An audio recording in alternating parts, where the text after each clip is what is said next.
อันกับสบายดีท่านผู้ชมเนาะยินดีต้อนรับเข้าสู่ช anel Honey Biker มาวันนี้ก็บ่มีอย่างหลายเนาะเนื่องจากคลิปที่แล้วที่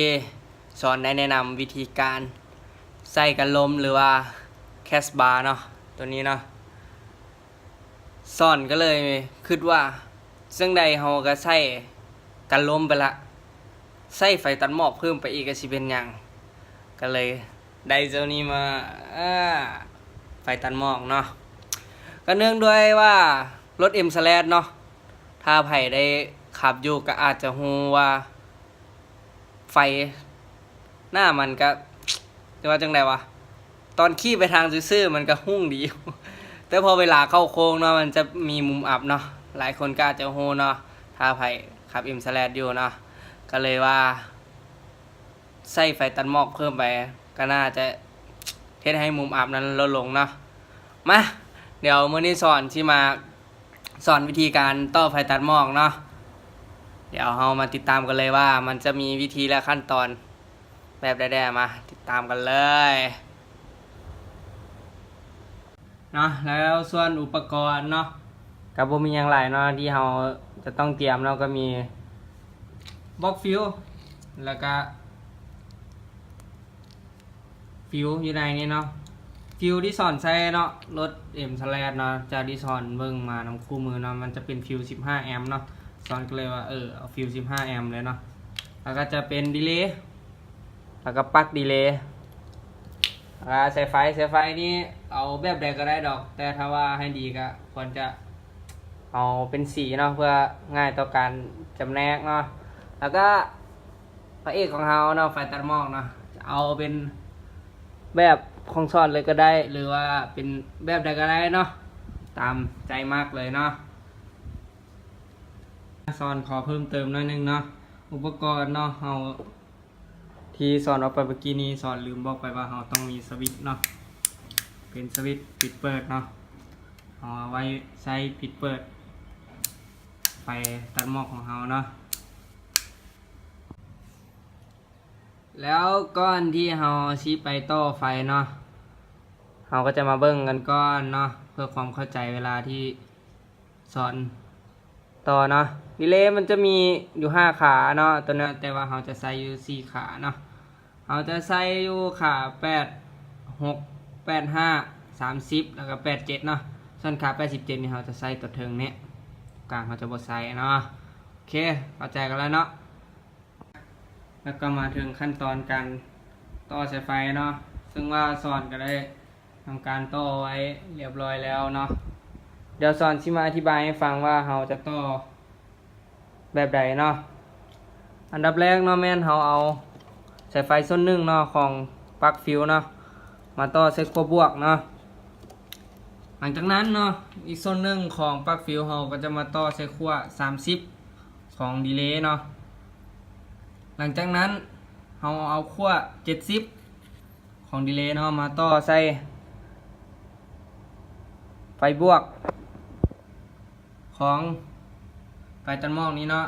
หลังจากนั้นเราก็เอาขั้วลบของไฟตัดหมอกนี้ไปลงกาวเนาะซึ่งการลงกาวจะมีอยู่2วิธีเนาะวิธีทำเบสแมนการที่เราลงกาวใส่กับตัวเฮือนรถหรือว่าตัวทางรถเลยเนาะแล้วส่วนวิธีที่2เนาะแม่นเราจะไปลงกาวที่ขั้วลบของหม้อไฟเนาะให้ท่านผู้ชมเลือกใส่ตามใจเลยเนาะเอาที่แม่มากนะส่วนตัวสอนแม่นมากการใส่ลงกาวใส่ตัวทางเฮือนเลยเนาะเพราะว่าเป็นวิธีที่สะดวกมันก็ง่ายเนาะกระบบเปลืองสายไฟเนาะหลังจากนั้นเนาะมันจะเหลืออยู่2เส้นเนาะคือเส้น85แล้วก็86เนาะเส้น85เนาะแม่นเราจะไปต่อใส่สวิตช์ปิดเปิดเนาะนี่เนาะสายไฟที่ยาวต่อใส่สวิตช์ปิดเปิดเนาะตัวนี้เนาะนี่ตัวนี้สวิตช์เปิดตัวนี้เนาะต่อใส่ส่วนหนึ่งเนาะแล้วอีกส่วนหนึ่งเนาะเราจะมาต่อใส่สวิตช์ไฟตาเนาะต่อใส่เส้นไฟตาของตัวรถเฮาแหละเนาะซึ่งมันจะอยู่นี้เนาะถ้าว่าใครชอบผู้เห็นอยู่นี่แม่นมาเอาอยู่บนนี้ก็ได้เนาะสำหรับรถ M Slash หรือว่า รถรุ่นใดก็ยากที่ว่ามีสวิตช์เปิดไฟตายแบบนี้เนาะเราสามารถมาเอาอยู่นี่ได้เลยเนาะนี่โอเคหลังจากนั้นมันจะเหลืออยู่กว่า86เนาะกว่า86แม่นเอาไปต่อใส่ไฟบวกเราจะต่อใส่หัวหม้อไฟเลยหรือว่ามาต่อใส่ขั้ว30ของดีเลย์นี่ก็ได้เนาะเอาอยู่ใส่ก็ได้ขอแต่ว่ามันไฟบวก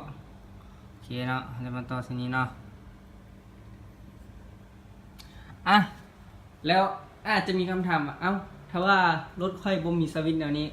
รถค่อยเป็นประเภทเป็นเว็บร้อยบ่หรือว่ารถรุ่นอื่นๆเนาะแล้วค่อยสิต่อแบบใดเนาะอันนั้นก็บ่ยากเลยเนาะเฮาก็แค่เอาเส้นนี้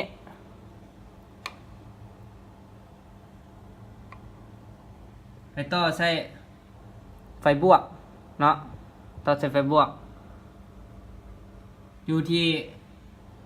เอาง่ายๆใช้อยู่ที่เบ้ากระแจเนาะไฟบวกอยู่เบ้ากระแจ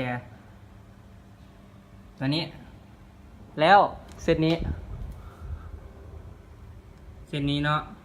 เราจะบดต่อไปสวิตช์ไฟตาเนาะเราจะเอาลงกาวเลยถ้าเป็นรถรุ่นอื่นเนาะส่วนวิธีอื่นก็เป็นแบบเดียวกันเนาะ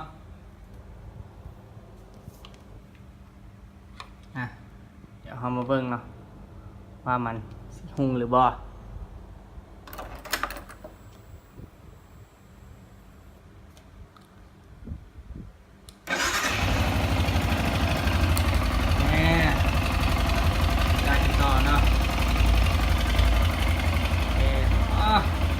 เสียบใหญ่เลยก็ไม่แสบตาเนาะ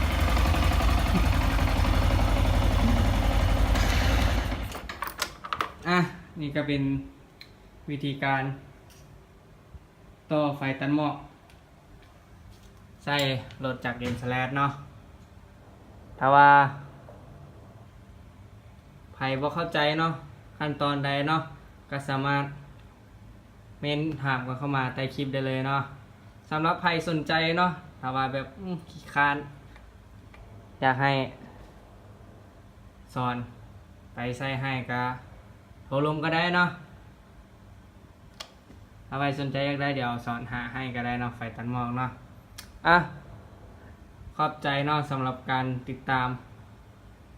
ถ้าผู้ใดบ่เข้าใจอะไรก็สามารถถามกันเข้ามาได้เนาะเดี๋ยวสอน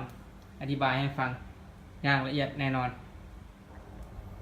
ก็ขอบใจเนาะสำหรับการติดตามกดไลค์กดแชร์เนาะผู้ใดมักคลิปนี้ก็กดไลค์หลายๆอย่าลืมกด Subscribe แล้วกดกระดิ่งไว้เพื่อสิบ่ได้พลาดคลิปใหม่ๆจากช่องของพวกเราเนาะก็ขอบใจหลายๆสำหรับคลิปนี้อย่าเฝ้าไปเนาะสำหรับการเก็บสายไฟเนาะก็แล้วแต่คนใดสิเก็บได้เนียบกว่ากันเนาะอันนี้สอนกรรมให้เบิ่งเป็นตัวอย่างเนาะซึ่งว่าบ่ทันได้เก็บสายไฟเนาะอันนี้ก็เป็นเพียงการเฮ็ดตัวอย่างให้เบิ่งเนาะขั้นตอนวิธีการต่อเท่านั้นเนาะเดี๋ยวสิมีคนแซวว่าว้ายต่อจังได๋สายไฟคือหกแท้ อันนี้ยังแม่นยังบ่ทันได้เก็บสายไฟเท่าเนาะขอบใจเนาะสำหรับการติดตามเนาะบ๊ายบาย